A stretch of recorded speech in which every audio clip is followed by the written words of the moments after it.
folks, with regard to Texas and the synagogue, I spoke this morning with the Attorney General and to get a rundown on, he said there was overwhelming cooperation with the local authorities and the FBI, and they did one hell of a job. This was an act of terror.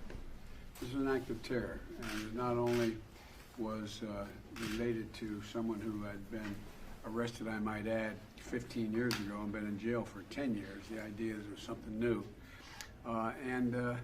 They did just a great job. I also told him that I wanted to make sure we got the word out to synagogues and places of worship that we're not going to tolerate this, that we have this capacity to deal with assault on particularly the anti-Semitism that has grown up.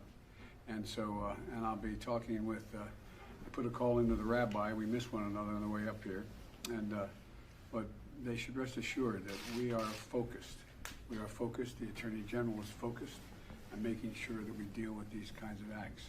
And thank God, we have such a professional FBI, as well as the local cooperation, I was told, was incredible. It was seamless. So I just wanted to let you know that. Okay? Mr. President, how could this man have gotten weapons? There's reports that he's only been in the country for a couple of weeks. Well, allegedly, I don't have all the facts, nor does the Attorney General, but allegedly the assertion was he got the weapons on the street. He purchased them when he landed. And it turns out there apparently were no bombs that we know of. That, you know, he said that there were bombs he had as well. But he apparently he spent the first night in a homeless shelter. I don't have all the detail yet, so I'm reluctant to go into much more detail.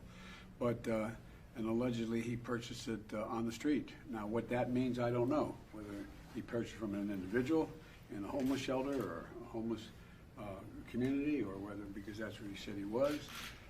It's hard to tell. I just don't know. Does this have any ramifications for the push to ensure that guns are not available?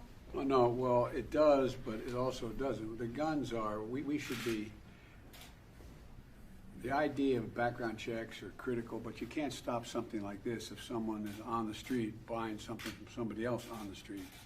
Except that there's so many guns that have been sold of late. It's just ridiculous, and it's because of the failure us to focus as hard as we should and as consistent as we should on gun purchases, gun sales, ghost guns, and a whole range of things that I'm trying to do. Mr. President, do you know more about the motivation of the person? No, I don't. There's speculation, but I'm not going to get into that. I'm going to have a press conference on Wednesday, and I'll be happy to go into detail what I know in detail at that time.